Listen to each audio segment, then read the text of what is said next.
Okay, thank you everyone. Thanks for joining today. I guess that it has started. I'm just waiting for the confirmation from my team, and I think it has started.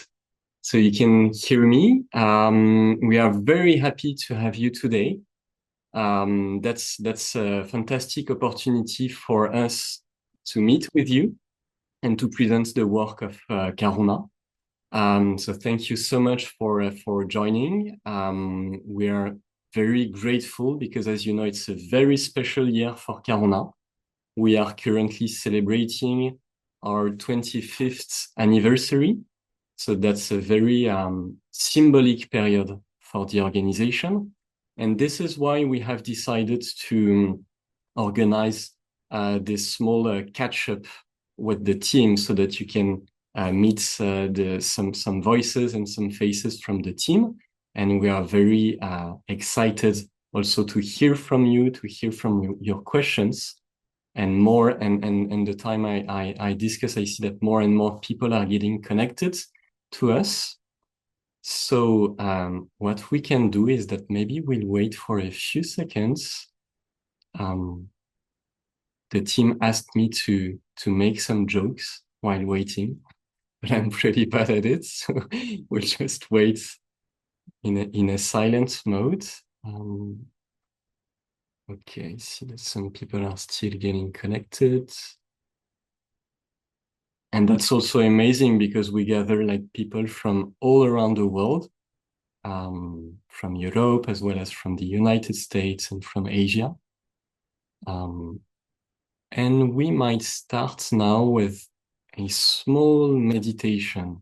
As you know, that's a practice that we have at Karuna when we start our meetings.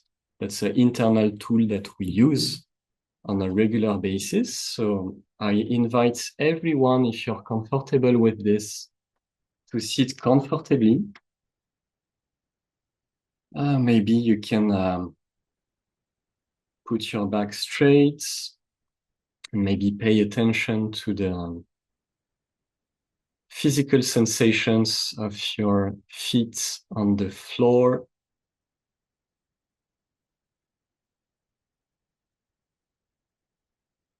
And maybe we can have a collective reflection, focusing on the physical sensations.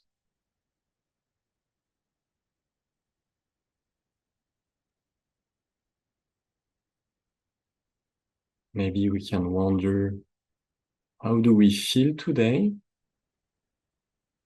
Do we feel calm, agitated, tensed? And what is our state of mind?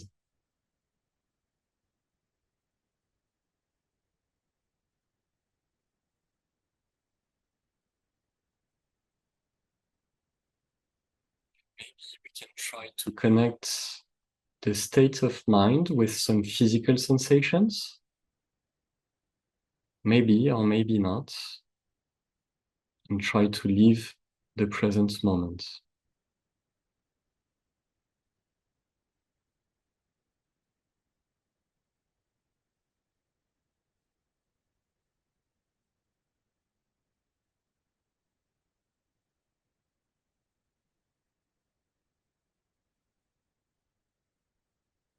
Before opening the eyes, just realize that we took this very little moment together and we are gathering people from all around the world.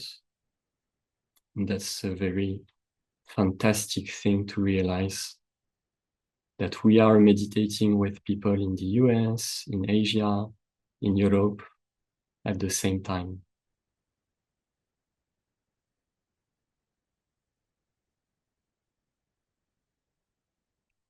Feeling of interdependence and human connections. So if that's okay for you, you can open your eyes and we will start the meeting.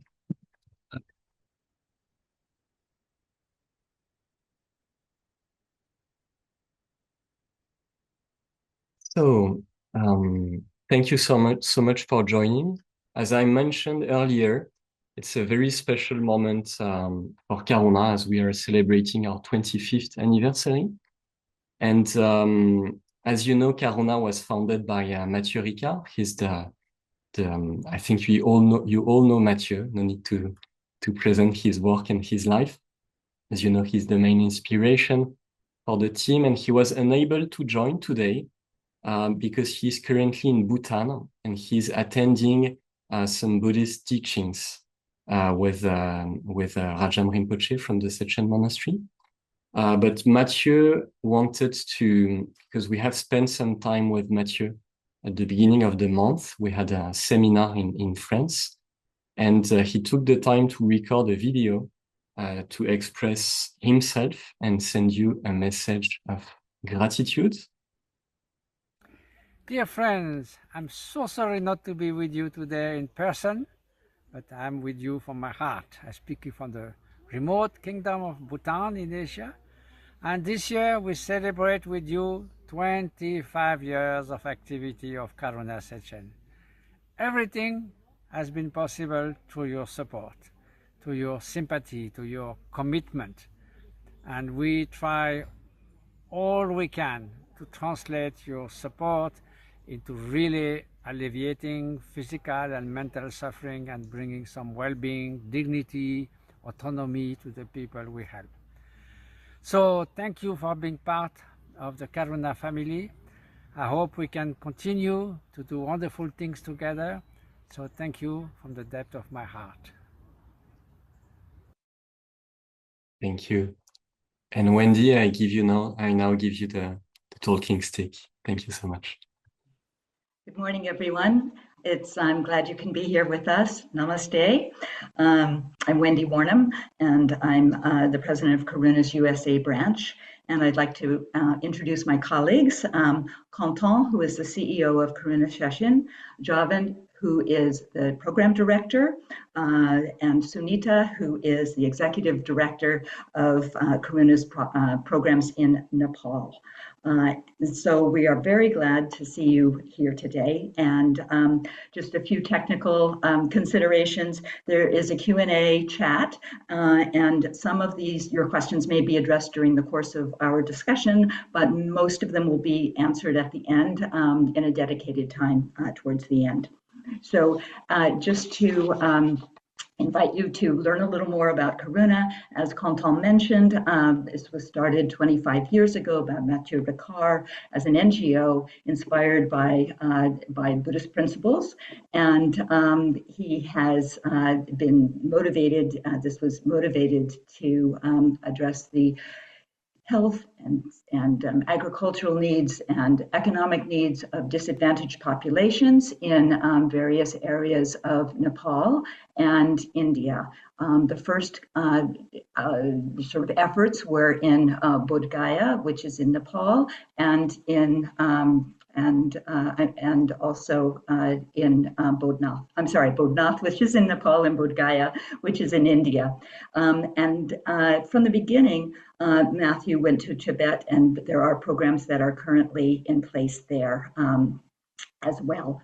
So the program, Karuna-Shechen, as you know, it started, Mathieu had proceeds from his first book, Monk and the Philosopher. That was in the year 2000. He gathered together various other friends and benefactors and began Karuna-Shechen in the two locations which I've mentioned. And today we are going to do a deep dive into Karuna's projects in Nepal, particularly in Kapilvastu. And I'm going to now turn this talking stick over to Javed, who will bring you up to speed with what we are doing there. Thank you very much, Wendy. And so yes, Karuna-Shechen started in Nepal in 2000, already 25 years. Our main office for Nepal is located in Bodhnath in Kathmandu. And we have been active since these 25 years in rural areas of Nepal, and mainly Dolpo, Jumla, and other places of Nepal that are very, very remote. In 2015, Karuna lived a pivotal moment because there was this earthquake that we all unfortunately learned about. with a magnitude of 7.3 and 7.8, affecting almost 8 million people. And more than nearly 9,000 people dead, unfortunately, nearly 23,000 people injured, and 2.8 million people were displaced internally or externally. So that was the moment where Matthew and other monks of the monastery and all other people who wanted to be useful, they started trying to bring the help where it was needed, because 39 of 75 districts of Nepal were hit by this natural catastrophe. So we started providing people with education, health, and also at the beginning it was of course relief that was provided, but later on we did activities with regards to healthcare, education, and that is still being continued here. During the earthquake and also right after the earthquake, we were present in 58 villages that were the most hit by the earthquake of 2015. And that's the moment where Karuna-Shechen started having more and more resources to be useful for more and more number of people in Nepal. In 2020, as we all know also, the world was hit with the pandemic of Corona or COVID-19, let's call it that way. So, there are also people in the areas where we are present were in dire need of help. So we tried to be helpful in there also. And beside our traditional humanitarian activities, we also provided emergency relief for the families and households and workers that were present in metro cities of Nepal, and that were now shifting to their cities, to their villages, to provide them with the help. And right now we are present in 3 regions of Nepal as well.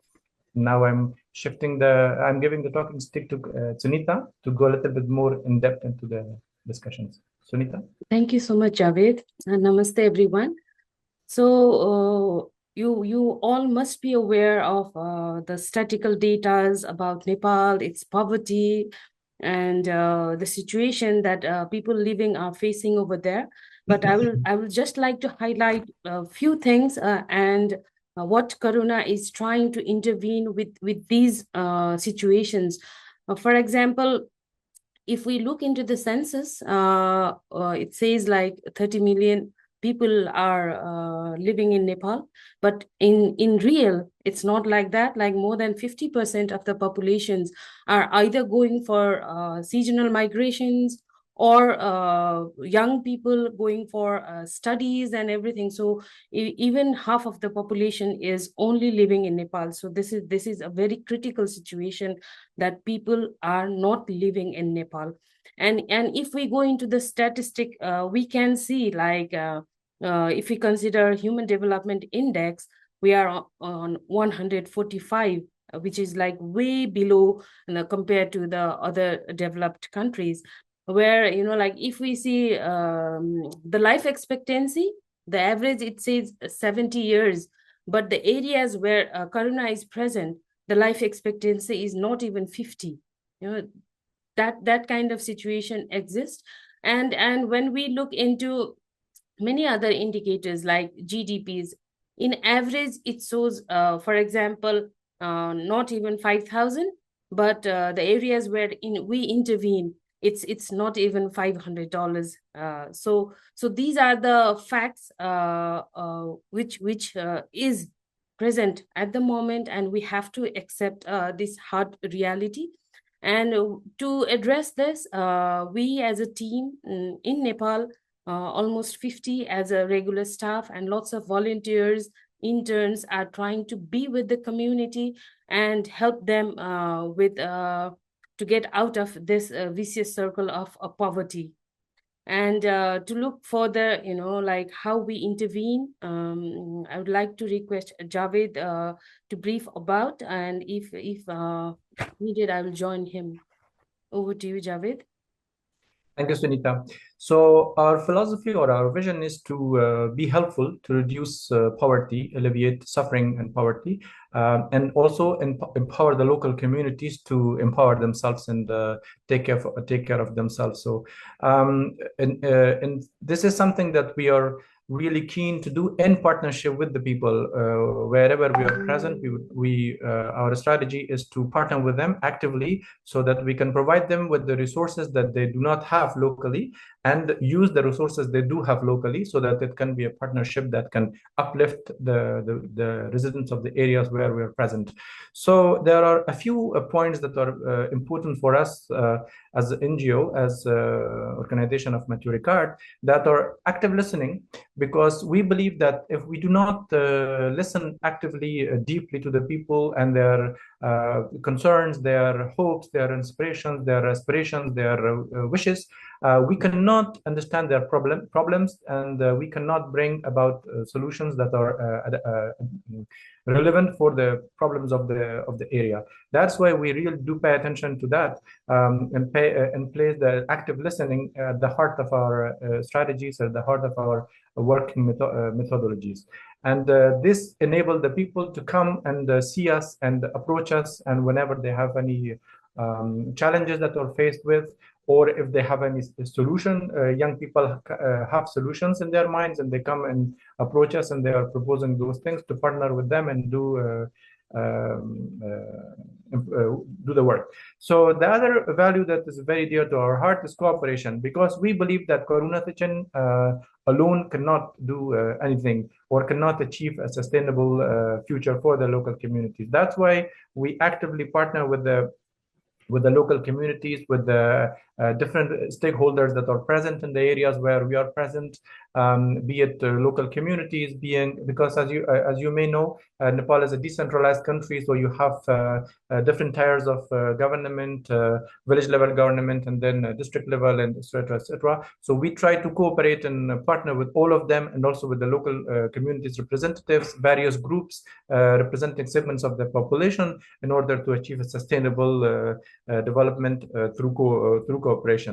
And another thing for us is revealing everyone's potential for altruism, and because we believe that it is not that if someone is economically poor, that does not mean that the person is poor, full stop. A person can be rich culturally, a person can be rich with the sense of altruism, with the sense of willing to do something good for the others, to uplift their populations, and to have creative ideas, etc. So one can be of poor background economically, but can be very rich in terms of potential for altruistic actions. So for that reason, we also try, each one of us internally as a team members of Karuna-Shechen, but also through our partners, to try to reveal the potential of altruism among the local communities members, so that they can also have the chance to deliver and to exercise their potential of altruism and be useful for their own fellow community members,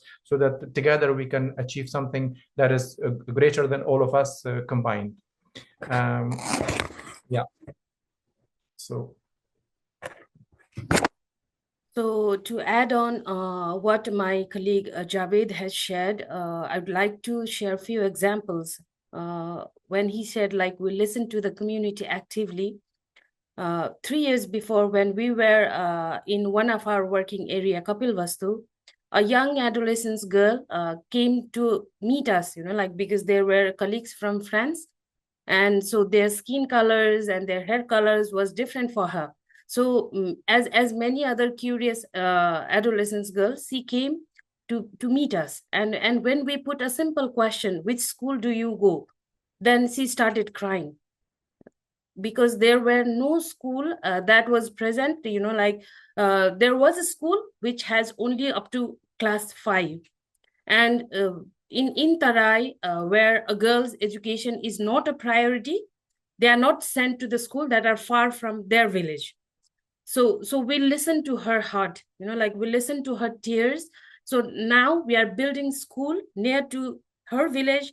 Maybe she will not be able to join the school, but it has created an opportunity for other adolescents girl to stop their education, not just of having school in their community. So this is how we work, because we listen to them very actively. And on what Javed shared regarding the altruism, what we pre-assume is, like, when people are in the extreme poverty, they are not able to think for others, like they have to fulfill their needs, so they are not able to show their altruistic behavior. This is a pre-assumption, a preconceived notion that most of us hold.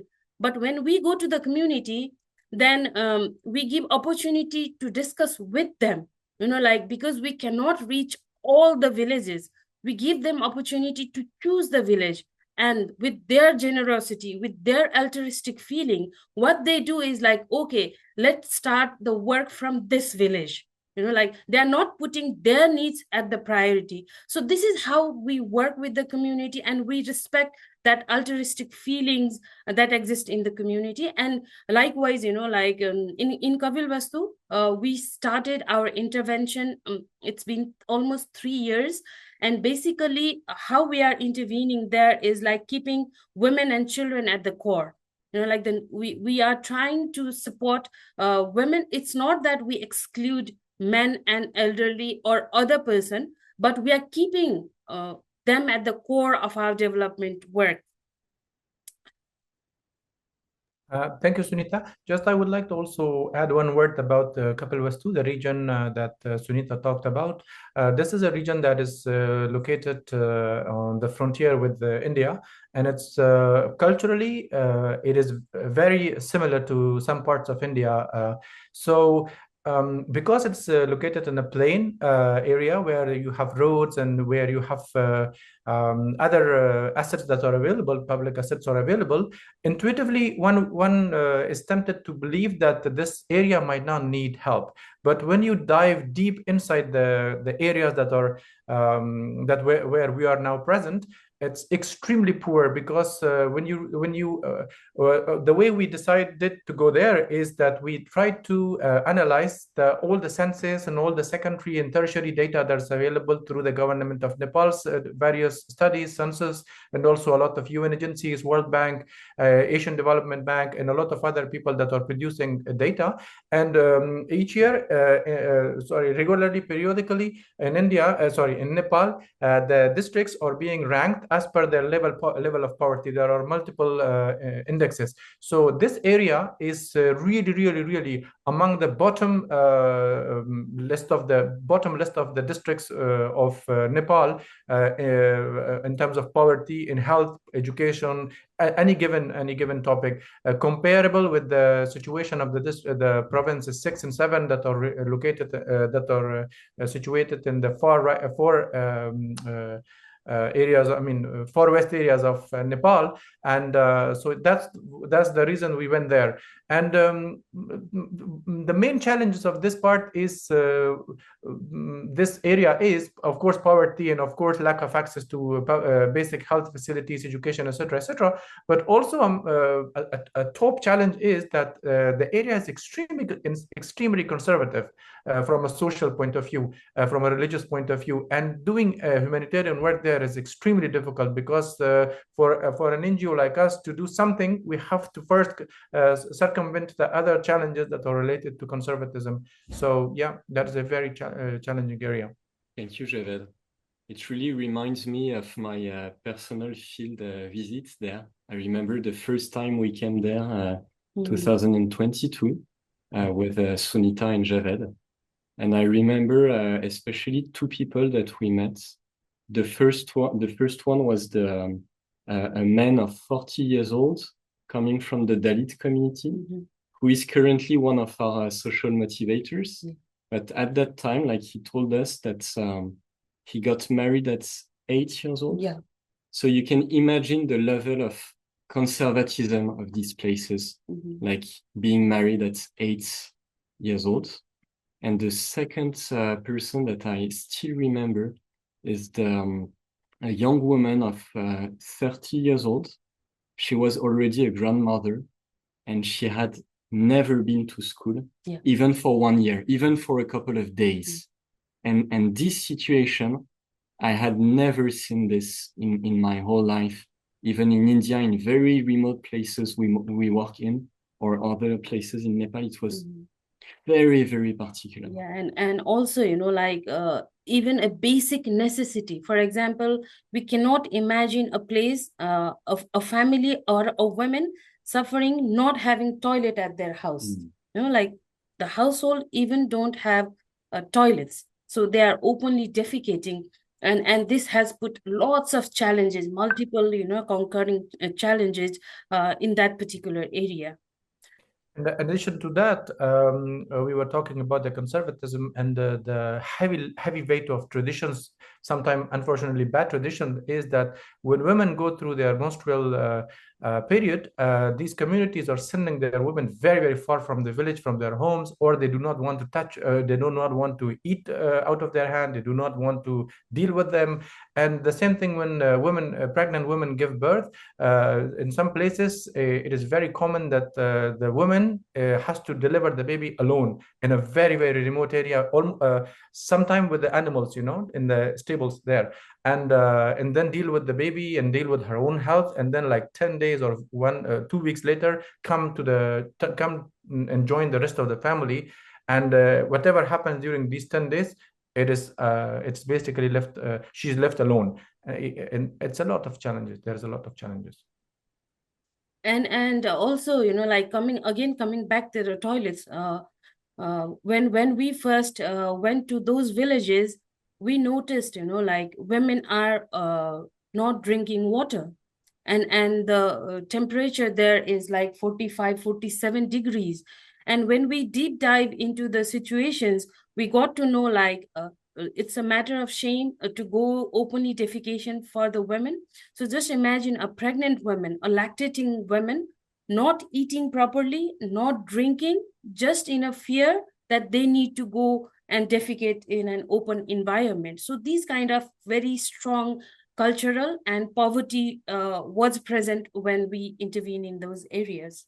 And this challenge of the toilet can be absolutely easily solved, because while the government of Nepal, through its multiple tiers, is trying basically to fight the open defecation and create toilets, and they are spending almost $350 per toilet. But because of lack of information provided or lack of sensitization to the communities prior to the construction of the toilets, oftentimes these toilets are not used. But because we wanted to sensitize people first and then leverage their knowledge and also try to explain to them why using the toilet is important, why open defecation is not good for them and for their health, etc. Thanks to this methodology and thanks to the partnership that we were talking about, we have reduced the cost of construction of a toilet, at least on the site of Karuna-Shechen, to be exact, $74 or $80 basically based on area. So this is something that we contribute for a toilet to be built inside the household, and then the local resources are provided by the local communities, manpower and also sand and water, etc., etc. So almost for, let's say, $180, you can have a toilet for a household. And last time I came there was 2 or 3 months ago. Mm-hmm. So 3 years after the first intervention of Karuna. And Kapilvastu, the Terai region is a place where other NGOs, usually they do not work there because it's too remote. And after 3 years of intervention, like I was so motivated to see the change in the village, the motivation from the community itself, also the group of volunteers, because we form group of volunteers called Better Future Councils, and we empower them to take some decisions for the community, and we help them and we support their decisions, and they felt like so motivated to continue the work, in the local authorities to contribute with them to help the communities. Yeah. That was fantastic to see. Thanks to your support to all of you. I will just follow up on that with actually a little bit of history. I first went to the Terai in Nepal in 1986. I was 30 years old. I was a pediatrician at that point, trained also in medical anthropology and public health. And as a WHO consultant, we were looking at the use of oral rehydration solution and how women prepared it. I must say the site visits were probably beyond anything that I had experienced either in other parts of Nepal or in Burma or in other places where I worked before, it was very, very striking. Suggestions were made and programs were implemented, but now looking 40 years back, and I have not yet done a site visit, I will do that in September, but it seems many of the problems remain, and it does make one question, the nature of the approach. Traditionally, NGOs, USAID when it existed, and numerous other organizations, it's very much a top down. It's like our data shows that you need to do this, you need to do that. We can get this stuff. It can be our products that we bring to you. And this Karuna is a very different orientation, which is, okay, people in the community, what do you need? What are the barriers to getting it? How can we help you get it? What are we sponsor conversations. We have these Better Future Council leaders who are facilitators and widely respected in the community. And this sort of bubble up effect, I really do believe is the most effective way of providing assistance and empowering the people who need this assistance to realize their aspirations. And we're focusing today on this part of Nepal in the Terai, but this model is maintained throughout our programs, both in India and Nepal, be it education, be it women's health, be it medical problems, be it agriculture, veterinary medicine, making ponds, sanitation programs, menstrual hygiene for women. All of these are sort of enabled and implemented with conversations with the people with whom we are partnering. And our job is not only to help provide resources that they might not be able to access or afford, but to build things so that in a few years, when Karuna-Shechen leaves that area, it's self-sustaining. We're not there, our intention is not to be there for decades. It's to, go in for a few years, help, and then leave this in the hands of the extraordinarily capable people who live there. So, just briefly, my link with Karuna extends in many ways. In 1979, that's like 45 years ago, I spent a year in Nepal because I wanted to learn about international health as a medical student at Harvard. And I took a year off because I wasn't going to learn about international health or Asian medical systems in Boston. Anyway, fast forward in 81, I went back to do a research program where I met Mathieu at Bodnath and Khensi Rinpoche, his teacher, who received teachings from Khensi Rinpoche also. So Mathieu and I have known each other for quite a long time. Over the next 35 or so years, of course, Mathieu has done so many different things in community development with Karuna-Shechen, with Mind and Life Institute, with neuroscience, with altruism development, and we are also fortunate that he's on the planet and we know him and that all the energy he's brought to so many beneficial projects. I reconnected with Mathieu in 2017 at a Mind and Life conference at How Can I Get Involved, became a volunteer at Karuna doing some translations of French documents into English so they could be on the website, and then became a board member in 2022. So I'm now very much more involved with Javed and Sunita on monthly Zoom calls with the medical team and teams in both Nepal and in India. And of the exposure that I've had to different NGOs, I just am so appreciative of the work that Karuna is doing and you all who are the donors and for making our work possible. So I will now just say, I think back to Sunita and Javed for some more figures that you have or things you wanted to discuss. Thank you, Wendy. Yes, because we were speaking about Better Future Councils, and I just wanted to have a word on this because within Karuna, we have tried to craft a model that is designed for Karuna based on the learnings of development world literature that's available across the globe. So we tried to create a model that is helping us to help the local communities and partner with them. So in one word, it is a model of community-led development where we work in a cluster of approximately 5,000 people, and for that 5,000 people that represent oftentimes 10 villages, we try to from each village to have one man and one woman that would be representative of that village. So we create a council that we call Better Future Council, a council of 20 people, 10 men, 10 women, and we place there also two staff from our side, one male and one female, as a facilitator, as a secretary, as a technical advisor, etc., etc. Within that council.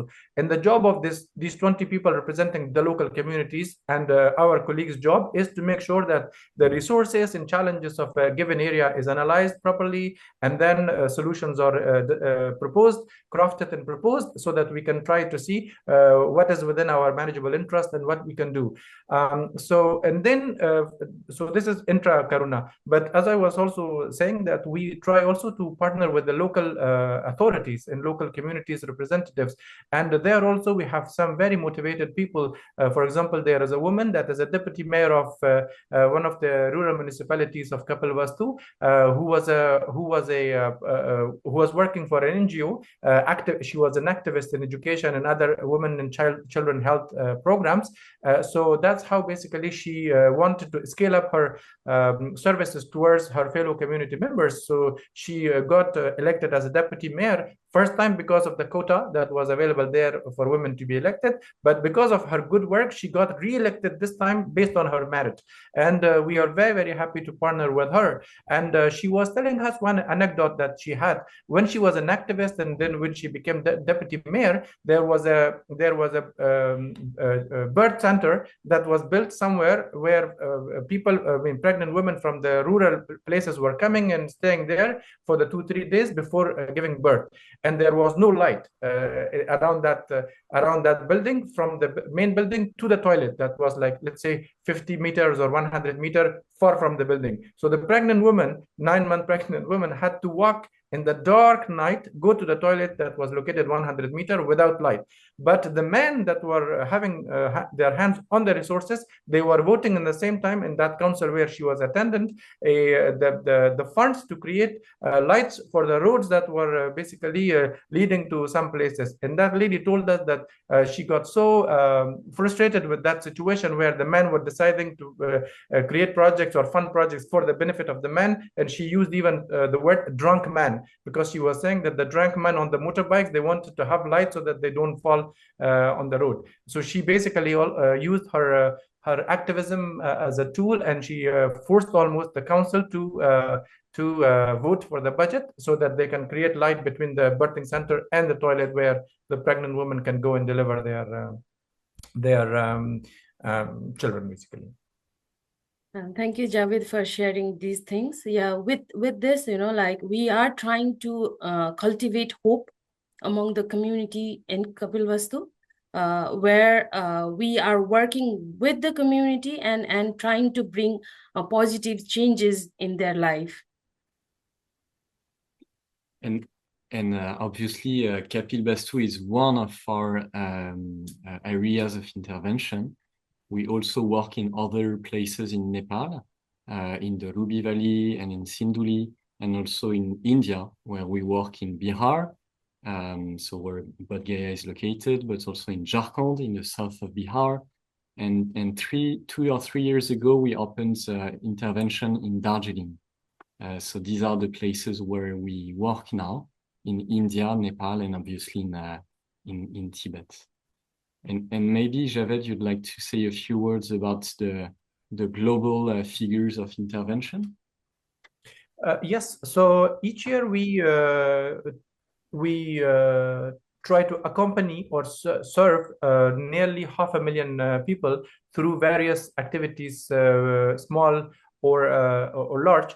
And we also have activities in favor of animals, because we believe that the integrated economy not only encompasses male, but also human, but also animals in these rural areas.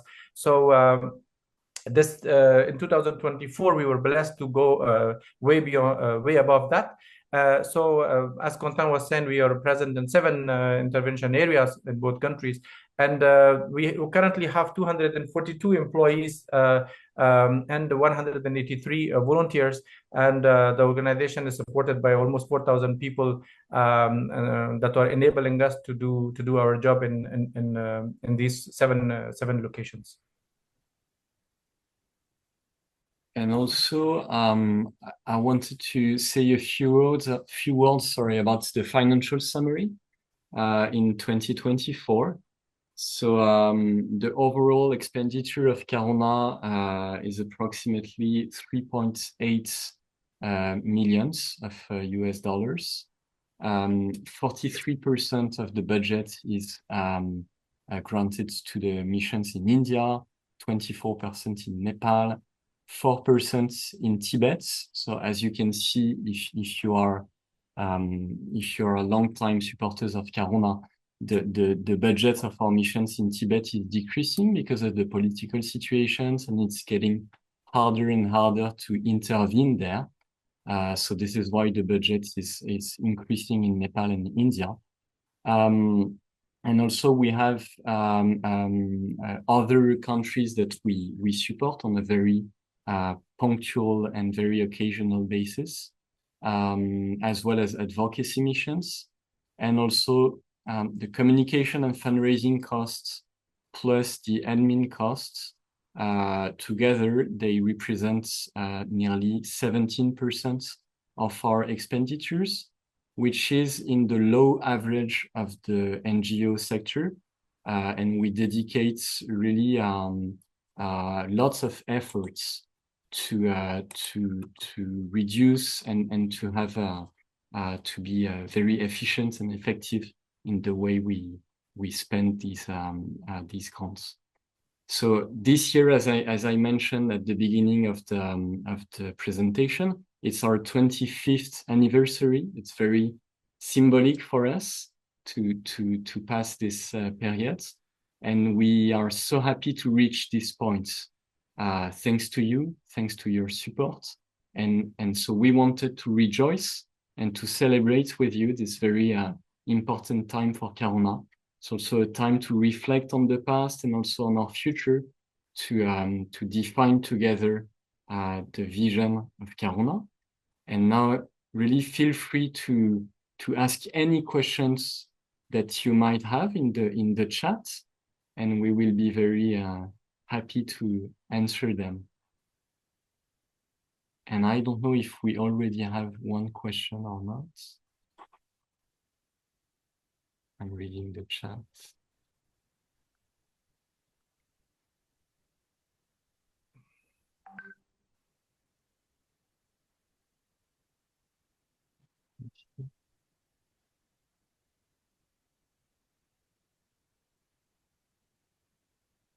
So there is a question from Julie. Can you say more about the activities that Karuna-Shechen is involved in that apply to animals? Maybe you can say a few words about this. Sure. Thank you, Julie, for this questions or concern. So we work, as we shared, we work in extremely remote areas. Ruvi Valley is one of them, where the road access to the villages is yet to be achieved. We cannot, in now the monsoon is starting and we are not able to reach there. We have to walk from Kathmandu. We have to walk for 3 days to reach to the villages. So the asset community people have are their cattle. And before the intervention of Karuna, they were not well aware that animals do have treatments, medical treatments. So that is how because those are the assets they have. So we started a veterinary clinic in Ruby Valley, where we have a veterinary assistant. And now with many awareness sessions and many home visits and treating the animals, now we are able to establish a concept that even animals can be treated, and we can be helpful in relieving the pain of those animals. So that this is how we work in animal care. We have a veterinary clinic, and our veterinary assistant goes door to door when there is a problem, like especially while delivering babies of buffaloes, cows. There are complications, and also with lots of wounds, antiseptic situations is there. So our veterinary technician is helping out to reduce the suffering of animals in those areas. And having said this, Karuna, while choosing the project also, we don't support, even if it is an economic development activities for many villages, we don't support in meat production, like with that is what we take consideration into. So this is how we are helping in reducing the animal suffering. Thank you, Sunita. And there is another question from Julie. Does Karuna-Shechen have any specific... Oh, so it was... Does Karuna-Shechen have any specific One Health, One Welfare programs in Nepal and or in India, maybe for you, Javed or Sunita, or programs that can relate to that? One Health, One Welfare. Can Julie explain a little bit her question so that we could provide a specific answer? Okay, so we'll take the time for this. Yeah, please. What she means by that?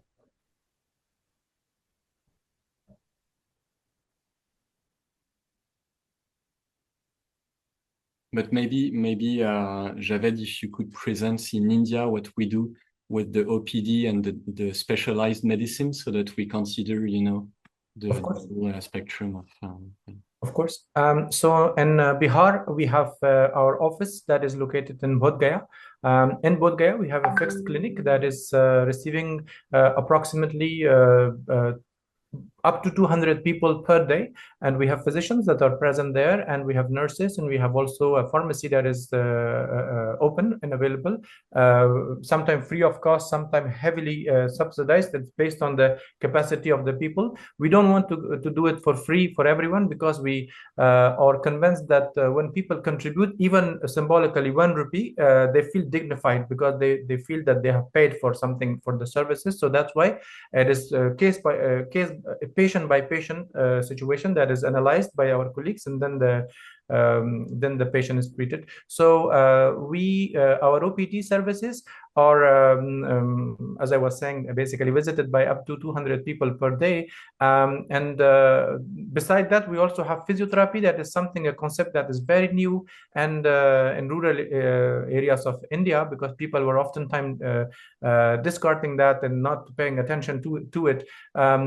So there, people, oftentimes very aged people, they come and they get relief through soft medicine, let's call it that way, through physiotherapy. But we do also have a pathological lab that is analyzing people's blood and helping the doctors, the physicians that are available in our clinic to prescribe good medicines and targeted medicines. But we also have nutritionists. We also have eye doctor with the possibility of getting glasses. And lately, 2-3 years ago, we also, as per the needs, added a X-ray machine into our offer of global basic health services. So the same thing is also replicated in Jharkhand, in Jamshedpur, Jharkhand, for the people of that area. And our clinics are being visited by people living in a radius of, let's say, 10 kilometers or 20 kilometers. But we realized that people living beyond that radius, in a radius of maybe like 50 kilometers, they also want to have access to our services, health services, but they cannot have either the money or the physical strength to come to us. So what we do, we bring these services to their doorsteps through our mobile clinics. Our physicians and our nurses and pharmacists go and visit the villages. And I do want to make one comment about what I think makes Karuna-Shechen different than many other organizations. I mean, if the shared belief is that for the alleviation of poverty, there's so many different components, and if you do it as a silo, just do healthcare, just do education, they're so interconnected that perhaps the efficiency is diminished. And Karuna's approach really has been to education for not only children, but literacy for adults. Education, menstrual health for women, because if they can't go to school, then they're not going to become literate, then they're not going to be able to contribute to the economic benefits of their family. Agricultural, because if there's not healthy food, then people's minds and bodies don't work as well. If it's global change and climate change in terms of the monsoons, flooding at one month and drought the other months, and incredibly high heat. We build ponds, we're planting trees, we're giving seeds for sustainable gardens. All of these are interconnected, and it's a big job. And we do ask ourselves sometimes, are we spread too thin? But organically within each community, what they need is what we're working with them to enable, provide, assist with. And I do believe that this very integrated approach will continue to be very beneficial to the people whose lives that we're able to connect with and touch. And again, thank you for your generosity, because that's how we're able to do the work that we're doing. I'm sorry, I had not seen Julie's question, so I was not hearing it properly. So yes, our strategy, as we were saying, I don't know if we because we want to be very concise, so we sometimes skip things.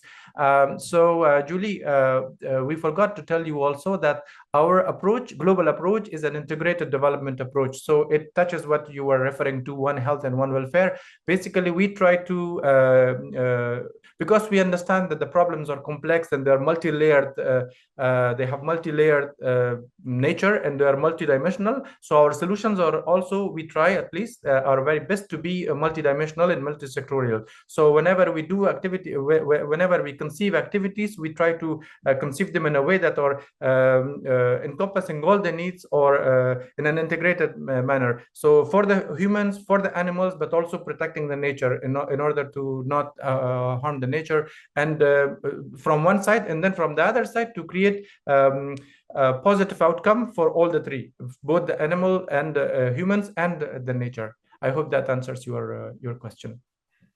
Thank you, Javed. And there is also another question from Maite. I hope I pronounce your name well. And you ask, how about mental health? That's a super interesting question. Thank you so much for asking this. Because we recently had a seminar with all the team a couple of days ago, and we acknowledged that the sufferings are obviously physical, but they can be also mental sufferings related to the caste system, related to women's living conditions, related to poverty. So we acknowledge that, and it's really the direction that we would like to move on now and to take. And this is why we have been piloting a program called the Resilience Program in France. That's a program basically related to mental health, and providing to the cooperators and to the caregivers some tools to prevent burnouts.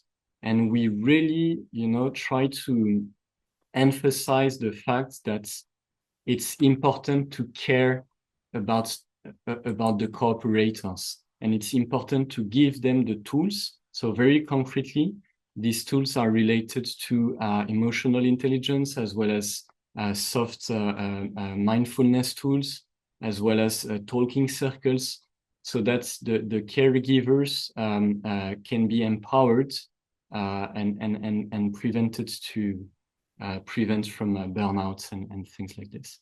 And Mathieu Ricard really helps us in designing these tools, because, as you know, Mathieu have done many scientific research about compassion and empathy.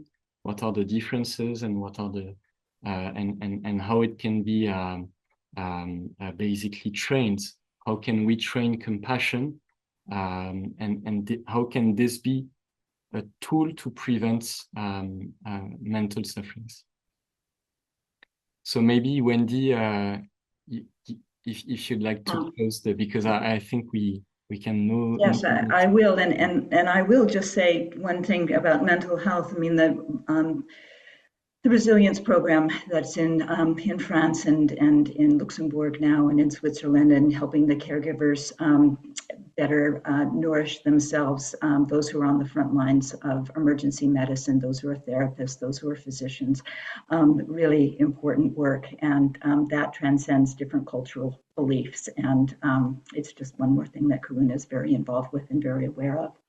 So I want to thank you all for joining us this morning in America, this afternoon in other places around the world.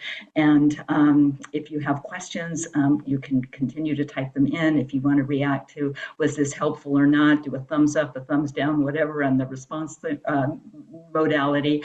If you have questions, do email us. All of us would be happy to email you personally and address your questions, concerns, suggestions, and And if you have friends who might be interested in what we're doing, please send them our way. And again, we couldn't do the work that we do without all of you. So with immense gratitude, thank you so much. Thank you for joining us. Good day, good evening. Till the next time. Thank you. Bye.